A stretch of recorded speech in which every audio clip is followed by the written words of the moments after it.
all about injuries less. I do believe we have an email question from Shannon that came through during the break.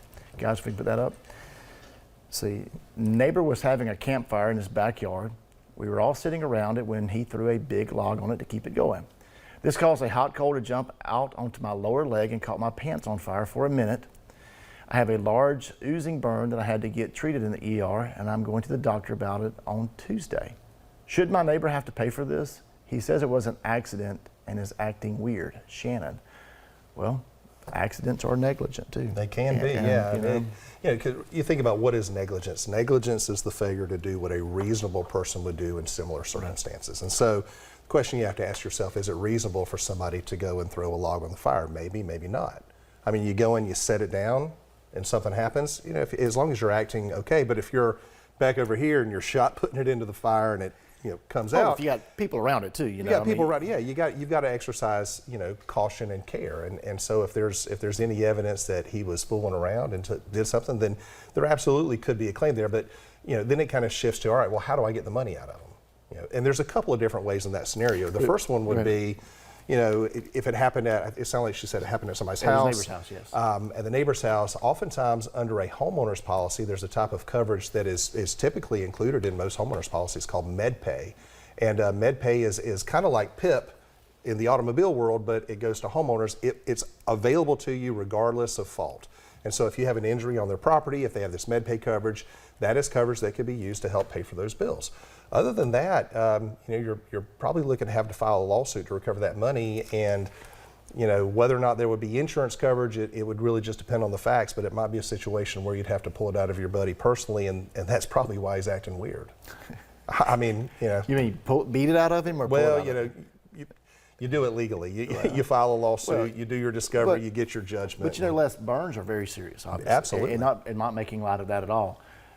Typically, hopefully this was not just a rental unit. Maybe that person actually did own the property and actually had some type of homeowner's policy. But, those policies are built to protect somebody like the MedPay going forward. Right. But I could totally envision sitting around a campfire and someone throwing it on there and being a little reckless, knowing that he's going to expect that some type of, ash is going to ooze over.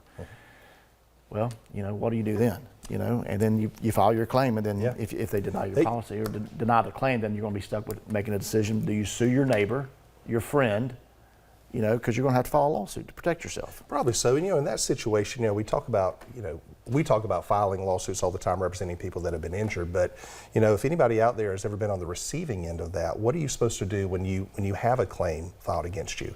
And really, the first thing you do is you need to notify your insurance company, because your insurance policy is a contract.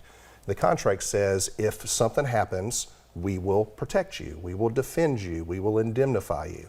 But you've got to put them on notice, and so people get suit papers. The worst thing you can do is ignore them. Right. You ignore them, you throw them away. I'm not going to deal with this. That's a ridiculous claim. It was an accident. Nobody meant to get. Nobody intended to hurt anybody. It has nothing to do with intent. It has to do with, again, the negligence. But if you just ignore it, next thing you know, you're going to have a judgment against you, and you're not going to be able to set that thing aside. So you call your insurance company, you say, hey, listen, I got these suit papers. You turn it over to them, and if there's coverage for the incident, they will hire a lawyer for you. They will pay that lawyer for you. They will pay a judgment up to your policy limits, or they will pay to settle the case up to your policy limits.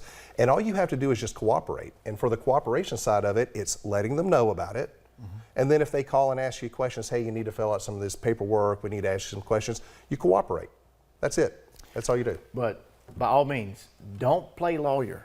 Don't try to be the judge, jury, and executioner of this and say, well, I did not intend to injure them, and I'm not going to let them report that to my homeowner's policy.